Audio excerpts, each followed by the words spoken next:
C'est avec la média. Avoue franchement que c'est quand même pas la vie que t'avais rêvé pour toi. Qu'on ait des gens pour faire tes heures. T'aurais mieux fait de rester chômeur.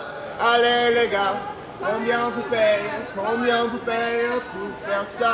Allez les gars, combien vous payez pour... Vous êtes d'où, vous, de Brest? Non? Montpellier? Montpellier? Ok.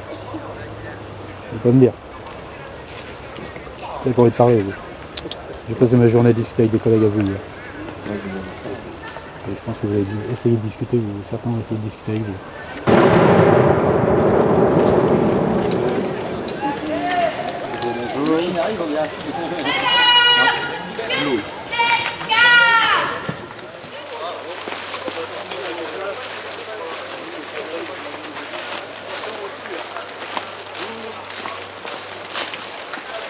Ça servira pour la coupe.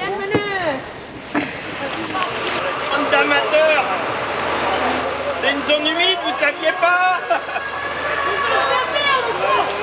Ça se détruit pas comme ça, les zones humides.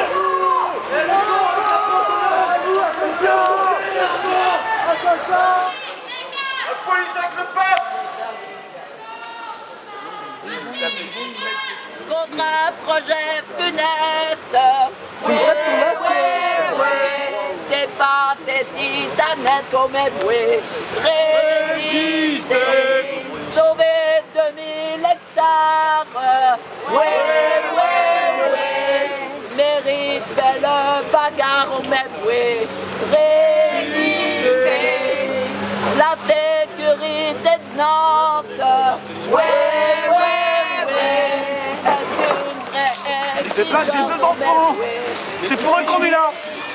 On va juste pouvoir fermer notre gueule. Reculez, s'il vous plaît. Reculez.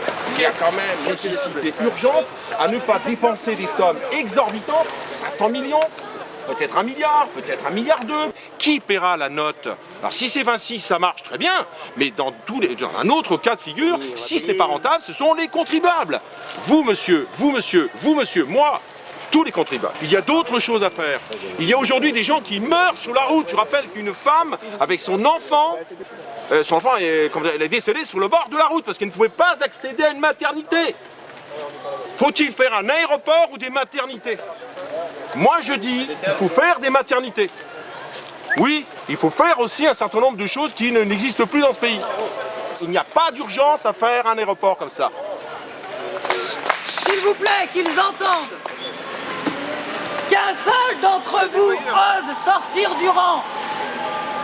Qu'un seul d'entre vous ose utiliser son cerveau, son cœur et ses tripes pour choisir ce qu'il fait aujourd'hui ici et quels intérêts il défend. Il suffirait qu'un seul d'entre vous ait le courage de renoncer à son salaire pour que d'autres se posent la question. Si vous renoncez à votre salaire, et je l'ai fait, j'étais professeur, je suis parti vivre sur la route, je ne prends pas le RSA. Tous les jours, je toque chez les gens pour demander un morceau de pain et un fruit. Et ils me l'offrent. Je suis parti il y a plus de 4 mois. J'ai fait plus de 4000 km à vélo grâce à la générosité des gens qui ne me connaissent pas. Je leur ai pas dit que je venais pour lutter contre un aéroport. Ne prétextez pas que vous avez besoin d'un salaire pour payer vos factures. Des gens sont ici pour vous aider si vous osez faire un choix courageux. Nous avons envoyé il y a 2 jours des photos à la presse où nous étions nus devant les barricades. Ils nous ont répondu que ces images n'étaient pas représentatives de l'action en cours. J'invite chacun d'entre vous à nous rejoindre. Montrons de quel côté se trouve la violence. Avançons à 4 pattes.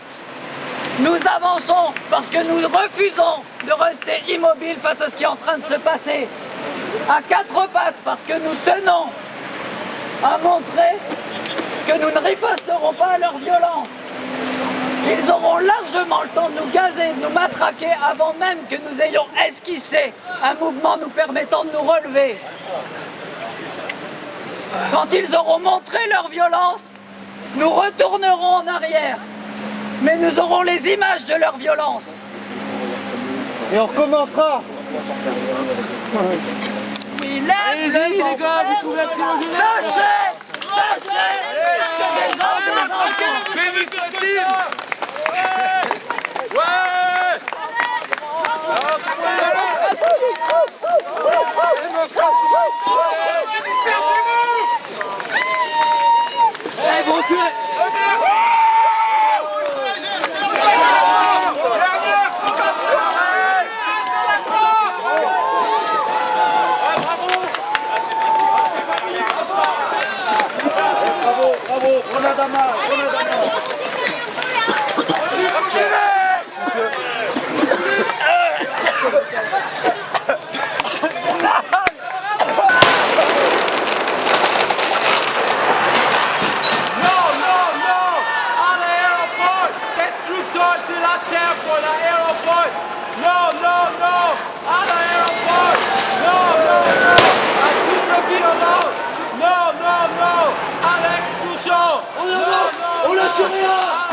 directeur de la terre pour ce projet inutile de l'aéroport. Arrêtez-vous! Résistance! Résistance!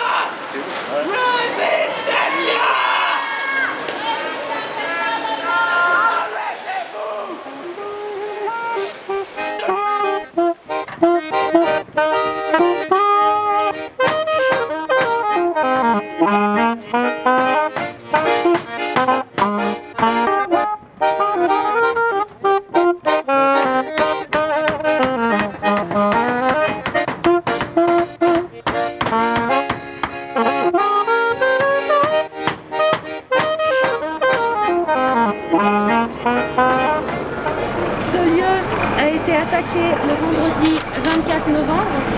Les personnes qui dormaient ici ont été réveillées à coups de gaz lacrymogène. Ce lieu a été saccagé, comme beaucoup de lieux sur la ZAD depuis le 16 octobre. Ici, à chaque fois qu'ils interviennent, la mobilisation est grandissante. On le voit bien au niveau des tracteurs. Au début, on était 3, après on était 15 au Rosier. Maintenant, on est 40 mobilisables en 3 heures. S'ils reviennent, on est capable d'être mobilisé 400 tracteurs en 3 heures aussi. Donc nous, on reste et on n'est pas prêt de partir d'ici. L'aéroport ne se fera pas et on restera là. L'occupation continue. Nous sommes bons. Ici, tous solidaires. Vinci, dégage.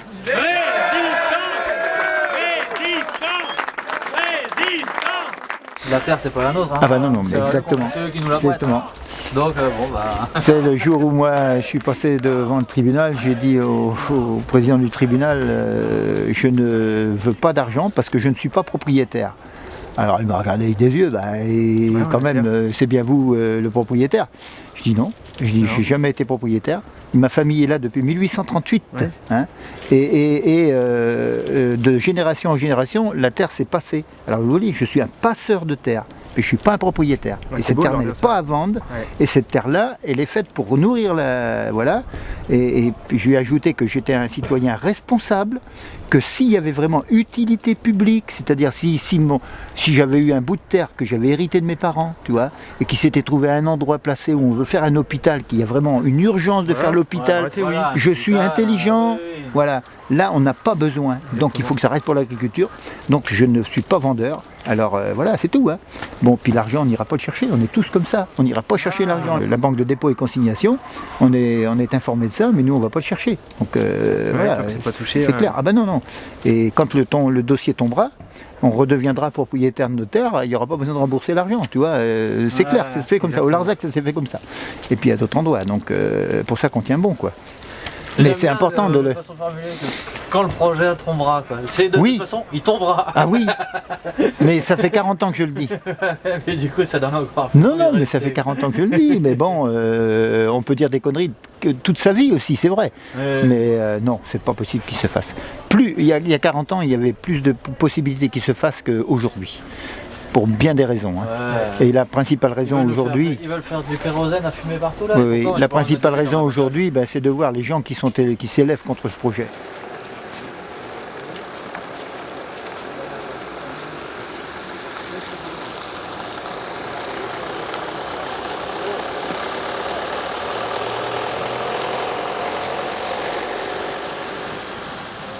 À côté de la verte, dans la verte, en parallèle. Ah oui, en parallèle.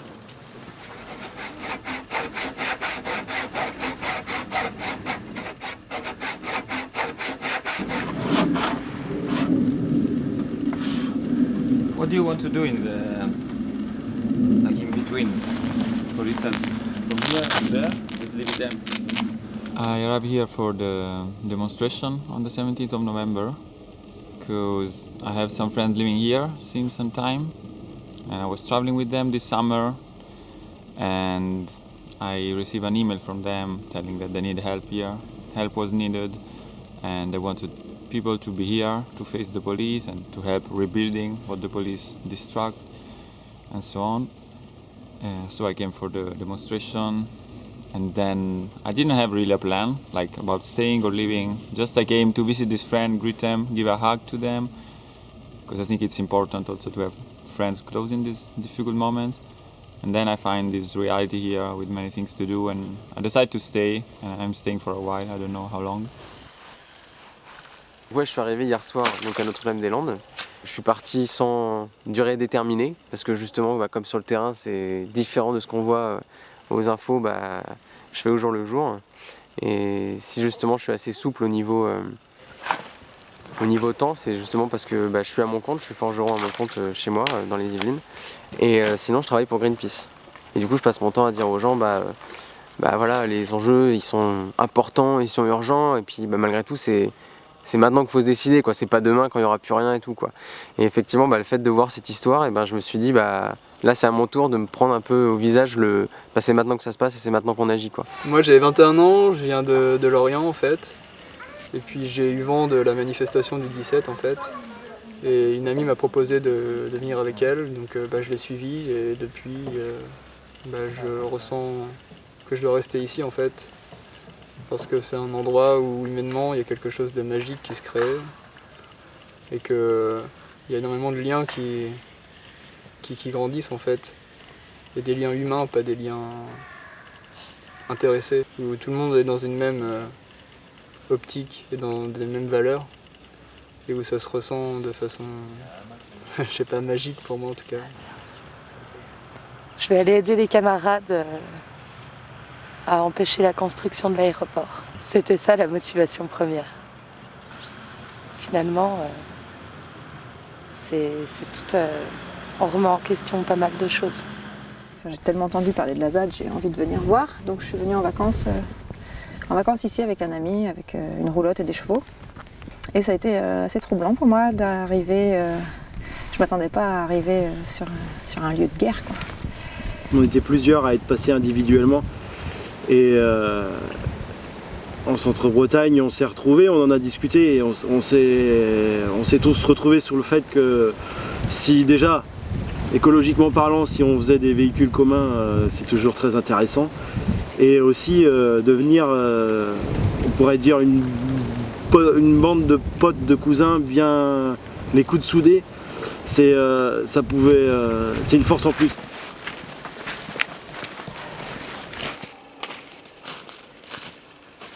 Moi je suis arrivée le mardi soir, donc j'ai installé ma tente dans les bois. Je suis arrivée, donc je savais qu'il y avait une construction de cabane à la châtaignerie, puisqu'en fait j'avais regardé sur le site de la ZAD. Donc j'ai débarqué, je suis juste arrivée au point info. C'était le moment où ils faisaient leur briefing du matin. Donc on m'a offert un petit café, c'était très sympathique parce qu'il fait froid quand même, quand on dort dans la tente la nuit. Et après voilà, en fait ils expliquent les chantiers à mettre en œuvre. Et chacun choisit le chantier sur lequel il veut travailler. Donc j'ai passé 2 jours à faire l'isolation de l'infirmerie à l'aide de paille et de branches. Donc l'infirmerie isolée, c'est parfait. En tout cas, j'ai beaucoup aimé l'énergie qu'il y a sur ces chantiers. Tout le monde bosse dans la bonne humeur. C'est relativement autonome, en sachant que quand même on peut être un peu guidé, parce que moi j'ai débarqué, j'y connaissais rien, donc il fallait quand même un peu m'expliquer ce qu'il fallait faire. Je suis arrivé il y a 3 jours. Et pendant ces 3 jours, c'est vrai que ça a été que de l'apprentissage. J'ai autant appris de tout le monde en fait. Chacun apporte son grain de sel à l'autre. C'est là où il y a vraiment une communion, quoi. C'est vraiment cette union-là, ce rapport, c'est transcendant, c'est au-delà de tous les mots, quoi. Chacun fait progresser l'autre. Nous, on est arrivés, donc on est originaire de Centre-Ouest Bretagne, à côté de Carhaix. On est venu ici pour la première fois pour la manifestation de réoccupation. On s'est rendu compte qu'il y avait du monde, qu'il y avait un mouvement qui était en place ici, quelque chose à défendre. Donc on est venu ici maintenant plusieurs fois, on s'organise. Donc une fois par semaine, on essaie de se dégager du temps parce qu'on travaille à côté aussi. Donc on récolte des fonds par intermédiaire de cagnottes, de participation libre sur de la vente de soupe par exemple. Moi je viens de Rennes, je regardais ça, je me disais il faut à tout prix que je vienne ici. Parce que ça m'intéresse. Voilà, on défend pas ses idées dans son salon. La proximité fait que c'est à nous d'agir ici. On est qu'à 200 km, c'est rien, quoi. C'est à nous d'agir ici, c'est pour ça qu'on est là. On apprend tous les uns des autres. Moi je vois en 3 jours, ma vision elle a totalement changé. J'ai passé une journée ici, mes concepts ils ont pris une grosse gifle. J'ai passé une demi-journée à vomir. parce que c'est mon ego en fait qui était en train de mourir à petit feu. Tous mes concepts, je les ai évacués comme ça. Ça a été mon mal à moi, une sorte de maladie interne qui m'a totalement chamboulé. Et à mon réveil, je savais ce qu'il fallait faire. Je sais que ma place est ici et que c'est ce monde-là, le monde de demain. Ce qu'il y a, c'est que c'est quelque chose aussi d'exponentiel en fait, dans la mesure où quand une personne est dans une certaine énergie et va l'apporter à une autre personne qui est aussi dans cette énergie, ça va faire une énergie encore plus grande en fait. Et ça grandit, et petit à petit, c'est un peu comme des flammes qu'on allume quoi, et qui grandissent et qui s'ouvrent dans nos cœurs quoi. Et là, j'ai vécu des expériences ici vraiment magiques, des gens que je rencontrais pour la première fois et que j'ai serré dans mes bras comme jamais. Enfin, j'ai ressenti un amour très très très profond pour des gens que j'avais vus 2 heures avant. Tout fonctionne sans qu'il y ait de chef. Moi je pensais que c'était totalement impossible. On m'a appris toute ma vie qu'il fallait un chef. On m'entend souvent dire que l'anarchie ça peut pas marcher. Pour moi, quand ça marche pas, c'est à cause d'un manque de maturité en fait des gens qui sont là. Et là, je pense qu'il y a suffisamment de gens qui sont vraiment dans une démarche d'ouverture, qui cherchent à comprendre plutôt que de poser d'emblée que c'est eux qui ont raison. Quelque chose qui a cette ampleur-là et qui, aussi bien en ce qui concerne le nombre de personnes que ça concerne, le temps sur lequel ça s'étale et les résultats que ça donne, c'est des choses qu'on voit assez rarement. Well, during the first day there was like a lot of things to do. Like everyone was really focused on organizing the demonstration before, then there was the demonstration, then the things after, like building and preparing everything.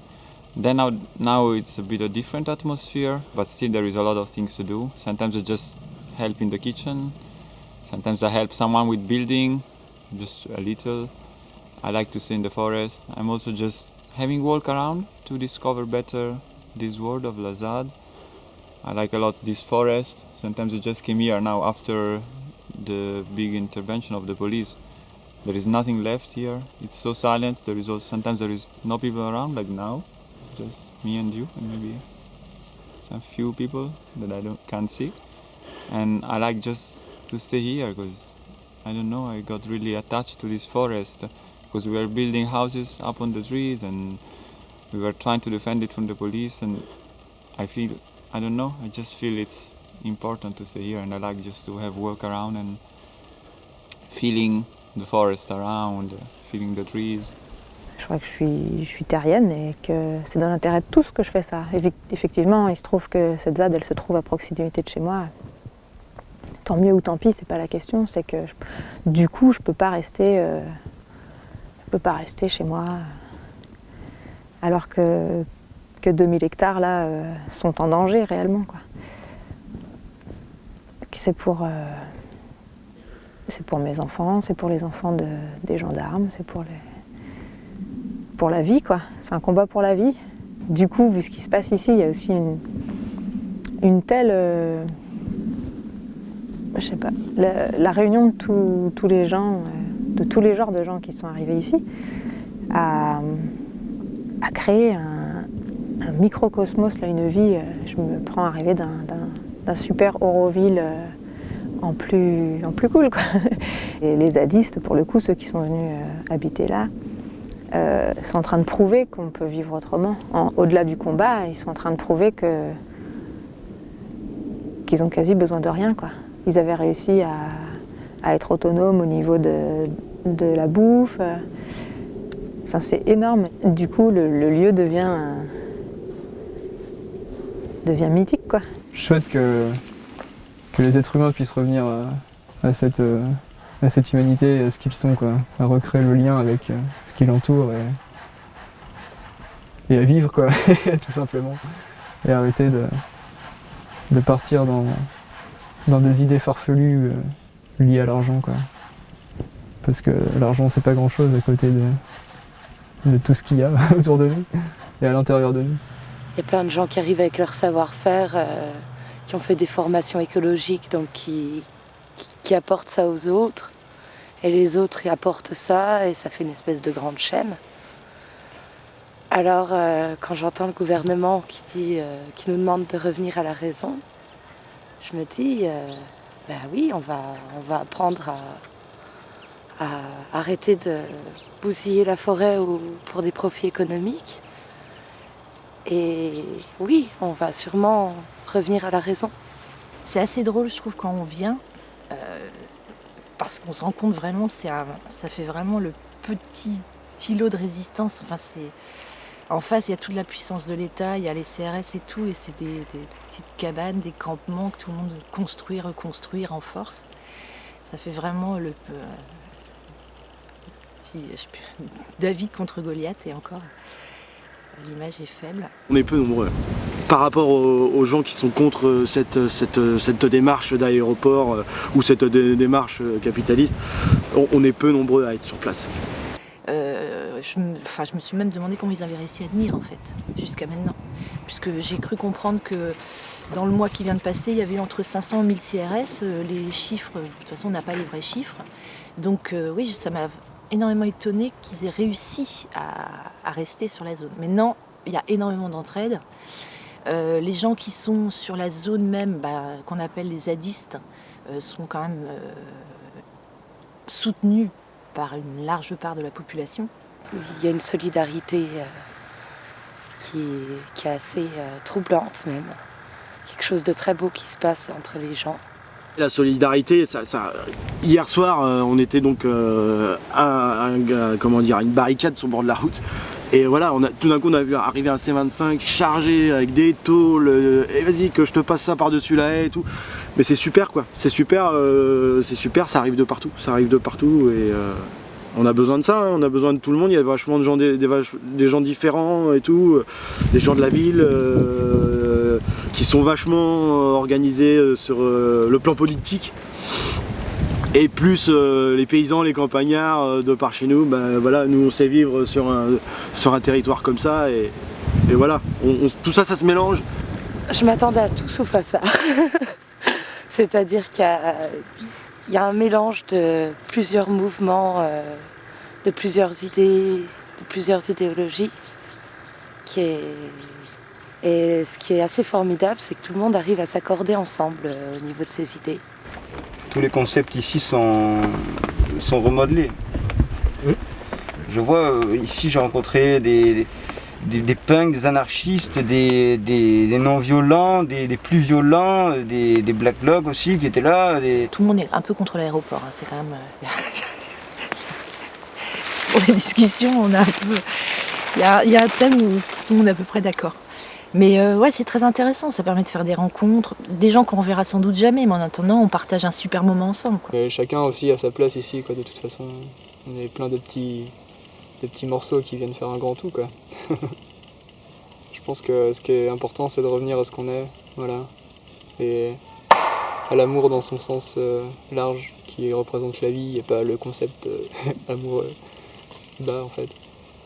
Essayer, ouais, de faire grandir la vie en nous, parce que on est dans un temps où si on fait pas grandir la vie, eh bien, c'est la mort qui s'imposera. I don't know if I'm gonna stay all the winter here, because, I don't know. For me, it's just any place, this one, and it's like any battle. It's like, there's one place like many others where someone wants to build this fucking airport, and it's just any place, there's nothing so special. But still, I think sometimes you just get in touch with some reality, and even if maybe there is no particular reason to say there is already enough people, I think it's not so important, but still it's like, I don't know, you feel like staying and get involved in the things. Yeah, and I like a lot the people here. There is a lot of people. You can know many people and many different stories. There is a nice ambient, I think. It's really inspiring. Donc pour l'instant, la vie me dit de rester ici, donc je l'écoute. Et quand elle me dira d'aller ailleurs, j'irai ailleurs. Mais voilà, je suis quelqu'un de plutôt intuitif et je me laisse porter par mon guide intérieur, on va dire. Il y a déjà des gens qui ont décidé de vivre ici, là, en permanence, et ces gens-là, ils vont faire les liens et les soudures entre tous les électrons libres qui vont venir dès qu'ils ont envie de venir, dès qu'ils ont le temps de venir, dès qu'ils ont la possibilité de venir. Et ça, il faut pas hésiter, à venir passer une journée, 2 jours. Au début, si ça intimide un peu, une première journée, puis rester un peu, puis il faut que ça brasse, quoi. Faut que ça brasse. C'est clair. Bon ils sont partis. Ça y est, place nette. On peut ressortir de notre planquette. Je suis arrivé jeudi dernier. Et voilà, depuis une petite semaine, je me balade d'un site à l'autre en fait pour aller voir s'il y a des coups de main à donner, construction en hauteur principalement quoi. Donc, voilà, on allait voir un petit peu les copains de la gare, les anciens qui sont fait déloger de la forêt de Roanne. Et puis voilà, depuis 2 jours sur ce petit nid pour voilà, créer une image, un petit peu une image forte de la résistance. C'est parti. Attends, puis je te mets ma corde. Ce mouvement de résistance en fait il peut tenir que si les yeux restent rivés sur nous. Et donc voilà, essayer de se faire un petit peu sur cette couverture médiatique dont on fait lieu en ce moment. Et donc voilà, je pense que c'est le moment de créer des images assez fortes. Et donc voilà, ce petit nid, je trouvais que ça représentait bien un petit peu cette idée de la nature et de l'écosystème qu'on peut trouver dans la forêt de Roanne. Et voilà, montrer qu'on n'a pas envie que tout ça soit abattu. Donc voilà, je pensais que c'était le bon moment pour construire cette petite œuvre. Et donc voilà, c'est principalement, la première chose c'est d'avoir un beau visuel, et puis après effectivement le côté utile c'est une petite vigie pour surveiller ce qui arrive à droite et à gauche quoi.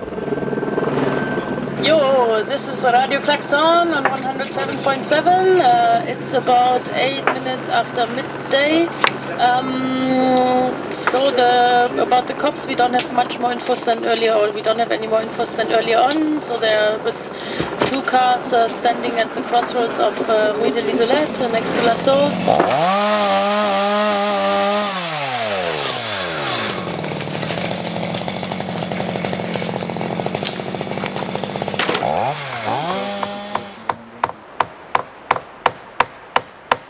Moi, ce qui me choque, c'est qu'on a expulsé des gens de maisons, on a détruit les maisons depuis le 16 octobre, et qu'on puisse s'étonner aujourd'hui que ces gens-là veuillent construire des maisons de fortune, même si elles sont très belles, en bois, sur une propriété privée, avec l'accord du propriétaire, et qu'on vienne essayer de les déloger et de leur dire « allez-vous-en ». Donc pour moi, c'est absolument inacceptable. Je pense qu'au niveau du pouvoir, comme au niveau de tous les services des hauts fonctionnaires de l'État, on ne comprend pas la société, on ne comprend pas la jeunesse, comme on n'a pas compris la jeunesse en 68 quand il y a eu les termes de la chienlit. Eh bien, je crois que là, il y a un malaise profond qui est en train de se créer, et il y a un soutien très très important surtout, un soutien très important et diversifié de la population vis-à-vis des jeunes qui sont... Contrairement à ce que l'on dit, ce ne sont pas des violents. C'est pas à Notre-Dame-des-Landes qu'il y a un mort tous les 15 jours, c'est à Marseille. C'est pas à Notre-Dame-des-Landes qu'il y a des règlements de compte et des assassinats, c'est en Corse.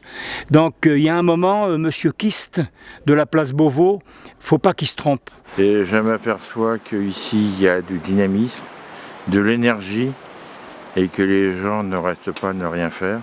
Ils sont en train de créer et vivre une expérience relativement nouvelle qui est de vivre en communauté dehors, quasiment dehors, parce que les petits baraquements ou les tentes, c'est pas des grosses protections par le temps qu'il fait. Donc je suis venue ici un lundi matin pour donner un coup de main, et puis il y avait ce début de construction de cette maison, et donc j'ai participé pendant 2 semaines à l'aboutissement du projet. Et c'est une maison auquel on est attaché parce que ça a noué plein de relations avec les jeunes qui étaient là. Et ça a permis aussi qu'on trouve notre place en tant que militant de terrain. Donc moi je suis à la CIPA depuis des années. Je me bats contre ce projet depuis 2002. Et j'avais envie de concrétiser l'installation des jeunes. Donc en venant ici construire, c'était une manière de dire on est avec vous, il n'y a pas de barrière entre les plus jeunes et nous. Voilà. Mon sentiment, c'est qu'ils ont des comportements différents de tout le monde, une approche surtout beaucoup plus humaniste et beaucoup plus humaine que tout le monde. Et la chaleur humaine, elle est importante ici. Donc on s'est organisé pour qu'il y ait toujours des paysans présents sur le site, parce que c'est pas qu'une présence symbolique de tracteurs, c'est aussi un engagement humain, d'être dans cette lutte, d'être là pour échanger avec les gens qui passent, qui découvrent le site, avec ceux qui sont là en permanence, et faire face au cas où il serait décidé de nouveau de détruire ce qui a pu être construit lors de la réoccupation. Je passe beaucoup de temps là parce que moi je trouve qu'il se passe quelque chose d'exceptionnel ici. C'est une solidarité super intéressante, ça réchauffe le cœur pas possible. Et puis nous on est du secteur, donc on apporte notre aide comme on peut par des petits moyens, par du transport, de matériaux, de tout un tas de choses, quoi. Tout ce qui peut être utile à la solidarité ici et aux constructions, à manger, se chauffer, s'habiller chaudement, voilà quoi. Donc on vient, on est quelques-uns comme ça à venir régulièrement sur notre temps libre, voir ce qui se passe, quoi. Un peu en tant que témoin aussi de toutes les actions qui se passent, ce qui se passe au niveau des forces de l'ordre sur les points chauds, et voilà quoi. On est des témoins, quoi. Des témoins actifs. C'est ma 3e visite, voilà. Et une fois qu'on est venu ici, on a envie de revenir. Parce qu'il y a la violence, mais il y a tout le reste. Oui. On a envie d'entrer dans ce mouvement de vie. C'est ça. Ah oui, je comprends bien. C'est ça. Mais tout à fait. Voilà. On n'avait pas vu ça depuis le Larzac, vous savez. Exactement. Donc on est pris, en fait, par quelque chose. On vient de Tours. Ça fait 2e fois qu'on amène un camion plein avec du bois, des récupérateurs d'eau, de la bouffe. De la vaisselle, là on a amené des bocaux, des stérilisateurs, des gaz pour chauffer pour la cuisine, un peu de tout, des vêtements, des pulls, des couvertures, enfin tout ce qu'il faut quoi, hein, pour les petits gars, hein. Ah oui. Alors on vient très régulièrement pour les manifs, on vient les soutenir, on leur ramène du matériel quand on peut, enfin on fait tout ce qu'on peut pour les soutenir, ne serait-ce que moralement, quoi, parce que tous ces jeunes, ils sont en train de donner l'exemple, si vous voulez, d'un mouvement qui est... ils sont en train de prouver qu'on peut vivre autrement que dans le consumérisme absolu, quoi. Ils sont en train de faire la preuve qu'il y a d'autres valeurs humaines qui sont à mettre en avant et qui sont créatrices d'emplois en plus. Il y a plein de gens qui parlent ici déjà, il y a beaucoup de gens qui passent du temps à parler. Et je parle donc des gens qui vivent ici, mais entre eux déjà, parce qu'il y a maintenant des gens, il y avait les personnes qui sont depuis plusieurs années, qui vivent sur la ZAD, mais il y a aussi des gens qui depuis plus récemment viennent, et il y a beaucoup de temps de parole, de vivre ensemble, d'être ensemble, de faire des choses ensemble. Puis il y a aussi tous les gens qui, comme moi, viennent de temps en temps, régulièrement, pas régulièrement, longtemps, pas longtemps, pour donner un coup de main ou pour voir. Pour voir et essayer de comprendre ce qui peut se passer ici, au-delà de la lutte contre l'aéroport, mais comprendre comment ça se fait qu'il y a des gens qui sont prêts à passer, à donner tant de leur temps et de leur vie. C'est un investissement énorme pour les gens qui vivent ici, ou même pour les gens qui sont installés depuis des générations ici. C'est toute leur vie ici, autour de cette lutte sur l'aéroport. C'est plus qu'une cause à défendre ou se battre contre un projet, c'est un investissement permanent de chaque instant. Et donc il y a forcément des choses très fortes qui se passent, et il y a les gens qui, comme moi, pouvons venir plus irrégulièrement, eh ben on a envie de communiquer avec ces personnes et de savoir, de se rendre compte, de vivre des choses, quoi. Il y a des choses à vivre ici. J'ai participé à plusieurs choses, soit des manifs, soit des vigies, plusieurs actions. C'est quelque chose qu'on suit de très très près depuis longtemps. Ce que je dis toujours, c'est qu'on vient ici défendre notre usine, la destruction des terres agricoles, quoi, pour un projet qui ne sert à rien. Je suis ici sur le terrain depuis 8 jours, je suis arrivé lundi dernier. Je viens pour me mettre à la disposition de l'association La SIPA, et puis également les jeunes ici sur le terrain, dans l'aide matérielle.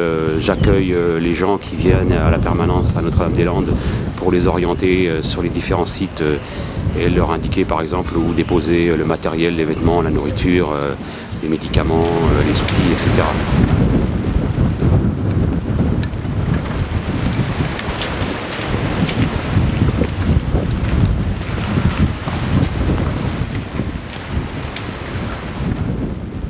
Mais c'est de la débrouille ici, c'est de la solidarité pour vivre ici, voilà. C'est que sur la base du don, de la débrouille. Et eh bien, même si on ne peut pas faire grand-chose, au moins on peut venir passer ici et voir que ça arrive à fonctionner. C'est dur, c'est fatigant, mais ça arrive à fonctionner. Parce qu'il y a cet espoir, cette volonté, cette envie que tout ne fonctionne pas que autour de la notion de l'argent et de la rentabilité ou je sais pas quoi. Je dors 6-7 heures, puis je regagne les lieux communs. Et là, je donne une participation qui est libre, qui est renouvelée chaque matin, qui s'organise selon les besoins du moment. Ça fait un peu plus de 8 jours maintenant qu'on a pris la décision d'encercler ce site avec nos tracteurs. Moi je fais un peu le parallèle avec une occupation d'usine. Les salariés de chez Mittal aujourd'hui par exemple parlent d'occuper leur usine pour défendre leur outil de travail. Et nous, on est dans cette situation-là aujourd'hui de vouloir préserver un espace foncier agricole. Et on considère que ce site doit rester un site agricole. Il y a une activité économique, il y a des emplois. Donc il faut qu'on les conserve. Je ne suis pas pour autant anti-trafic aérien, mais on a aussi un aéroport. Il est à Bouguenais, il fonctionne bien. Il a des possibilités de s'adapter pour continuer à faire face à la demande peut-être croissante des années à venir. Donc c'est ce qui m'a motivé à accepter de laisser mon tracteur là, parce que ça a des contraintes en termes d'organisation de travail depuis une semaine de devoir faire sans ce tracteur. Mais on est décidé avec mon associé à le laisser autant de temps qu'il faudra pour protéger symboliquement ces cabanes et pour continuer d'occuper le site. J'ai rencontré une fraternité et une solidarité comme on en voit rarement. Et ce qui est frappant aussi, c'est le lien qui se fait entre à la fois les habitants des environs, les habitants de Notre-Dame-des-Landes, les paysans qui vivent ici, et puis ces jeunes. Même s'il y a des différences d'âge, des différences de culture et d'éducation, moi j'ai trouvé que les rapports sont bons, quoi. Chacun a compris que tout le monde a besoin les uns des autres. Les jeunes sur la ZAD protègent les terres, sont là pour empêcher que les travaux ne commencent. Et les paysans ont besoin de ces jeunes-là, mais les jeunes ont aussi besoin des paysans et de la population pour les protéger eux-mêmes et pour leur permettre de continuer à vivre ici. Donc j'ai rencontré des tas de gens avec qui on a des discussions qui sont passionnantes. Je dirais que on vit une expérience ici de ce que pourrait être quelque chose qui serait non pas idéal, parce que la société idéale n'existe pas, mais quelque chose qui touche aux prémices d'un vivre ensemble qu'on a perdu. Et ça c'est assez extraordinaire. D'ailleurs c'est difficile de partir d'ici quand on y est, parce que cette fraternité, on est tous à la recherche de ça, et ça c'est exceptionnel. Mais c'est quelque chose de fort. Hein. Ouais, je veux dire que c'est un émoi profond, ça soulève quand même un truc. Moi je suis époustouflé. C'est vraiment très riche comme expérience. On entendait la génération qui m'a précédé souvent regretter ces luttes où paysans, ouvriers, étudiants se sont ligués non pas pour s'opposer, mais pour défendre un projet de société, pour défendre une vision de notre avenir. Et aujourd'hui, je vis cette ambiance-là.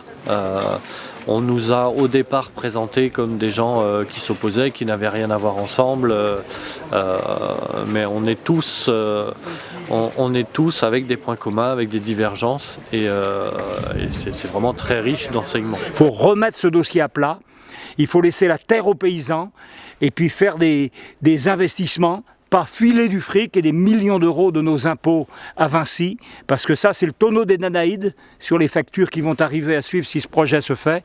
Et donc il faut se battre, se révolter contre ce projet. Et moi je comprends la jeunesse, je comprends les paysans. Ce que j'ai du mal à comprendre, c'est comment ils arrivent à rester si calmes devant la provocation des forces policières depuis, et cette armée de forces policières et de gendarmerie depuis plus d'un mois, un mois et demi. C'est assez dur, c'est très dur, Et pour moi, ça me ramenait 52 ans en arrière quand j'étais en Algérie. C'est l'effet que ça m'a fait. C'était un peu la même impression. C'est-à-dire quand je voulais rentrer en discussion avec les gendarmes, je leur disais il y a 52 ans passé, on me faisait faire le même boulot que vous faites là aujourd'hui. C'est-à-dire chasser des gens qui veulent vivre sur la terre pour mettre autre chose qui est tout à fait futile. On porte tous au fond de nous aussi une amertume, voire de la colère par moment, vis-à-vis des gens élus aujourd'hui qui nous mettent dans cette situation de violence, de destruction, avant même d'avoir accepté de débattre avec nous. Et on nous ressort régulièrement que ces gens-là, on les a élus en sachant que le projet était un projet qu'ils soutenaient, certes, mais dans toutes les réunions auxquelles on a pu participer avant les différentes échéances électorales qu'il y a eu ces derniers temps, nous avons toujours mis en avant que nous avions une divergence sur le sujet, on souhaitait voir le débat réouvert. Et aujourd'hui, trouver la porte fermée chez nos conseillers généraux, chez les ministres, jusqu'au Premier ministre, qu'on côtoyait quand même souvent quand il était à Nantes, voir ces gens-là refuser le débat, alors que pour la plupart, s'ils sont au poste où ils sont aujourd'hui, c'est parce que nombre d'entre nous ont contribué à les faire élire. Ça on a quand même beaucoup de mal, et je ne pense pas que ça restera sans trace sur le territoire. Donc on va défendre ce lieu, et là moi je me sens prête à le défendre au même titre que les jeunes qui sont ici. Je partirai quand je me ferai embarquer. Voilà, tout simplement. Il y a quand même autour des cabanes en protection toute la détermination paysanne avec leur outil de travail qui est présente ici et fermement décidée avec la même détermination que les habitants qui sont dans les cabanes. On veut essentiellement une concertation avec les différents partenaires, les différents visionnaires du futur aussi en même temps. Parce qu'il n'y a pas qu'un seul parti qui peut voir le futur. Et nous, deux partis, mais je pense que l'ensemble de la société doit regarder le futur en même temps. Je pense que ça va mériter d'être exporté ailleurs qu'ici. Ça mérite que les gens sachent d'une façon extérieure, en ayant un autre regard que les médias classiques qui ne nous montrent savoir combien il y a eu de blessés, combien il y a eu de machins, trucs. C'est pas ça la vie. Ici, c'est la vraie vie, je pense. Qu'il faut faire comprendre aux autres Français qu'il y a quelque chose de leçon à prendre, à tirer. On a à défendre ce contre-projet. Voilà. On a proposé des choses et il faut savoir les exprimer, ces choses-là, en temps voulu. Et donc, en temps voulu, c'est aussi sur le terrain. En étant sur le terrain et pas simplement en étant dans des concertations autour des tables. Voilà. Donc, il y a différentes missions et moi, ma mission, elle est là, d'être là au minimum sur le terrain, engagé. Malgré qu'il soit voué à la destruction, comme disent certains, mais je pense qu'il mérite d'être défendu jusqu'à l'extrême limite. Je ne dirais pas jusqu'au sacrifice suprême, mais jusqu'à l'extrême limite. Parce que bétonner tout ça, c'est vraiment de la folie. Si vous regardez les champs, vous regardez, c'est simple. Et la simplicité, elle est importante. On sait pas trop, on se prépare au pire, on se prépare à l'intervention des forces de police. On sait qu'ils sont beaucoup, qu'il y a entre 70 et une centaine de camions de gendarmerie et de CRS dans les parages. On sait qu'ils sont là, qu'ils sont prêts à intervenir. On se prépare à leur intervention. Après, on espère bien sûr qu'ils vont pas intervenir. On sait aussi que s'ils viennent détruire un lieu comme ici, un lieu qui est extrêmement symbolique, puisqu'il a été construit par une solidarité immense de 40 000 personnes, qu'il y a plus d'une centaine de comités de soutien qui se sont créés partout en France dans les jours qui ont suivi. On sait que s'ils détruisent ce lieu, il va y avoir une réaction qui sera phénoménale, quoi. Donc je pense même que c'est pas dans leur intérêt de détruire ce lieu. Maintenant, nous, on espère aussi qu'ils vont pas le détruire. C'est eux qui ont la main. Il y a un aéroport. Il y a des gens dans d'autres régions qui se disent pourquoi ils veulent pas d'aéroport. Parce qu'il y en a un déjà. Le projet d'aéroport de Notre-Dame-des-Landes, c'est un vieux projet qui date de 1967. Un projet qui veut construire une infrastructure aéroportuaire sur une zone bocagère, une zone agricole.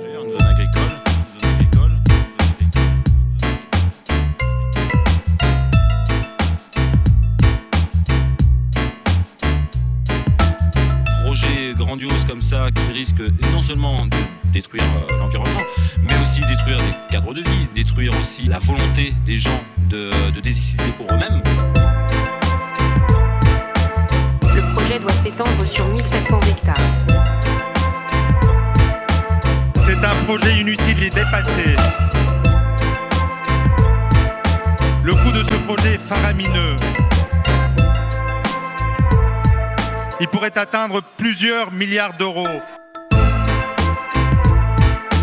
Il n'y a pas d'argent pour les hôpitaux, il n'y a pas de personnel pour les écoles. On n'arrête pas de nous dire qu'il n'y a pas d'argent pour les services sociaux.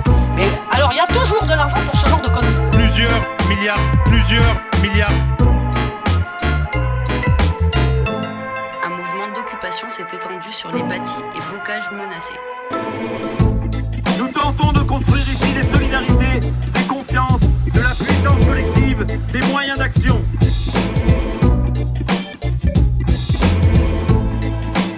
Nous voulons prendre des décisions qui concernent nos vies. Nous voulons prendre des décisions qui concernent nos vies,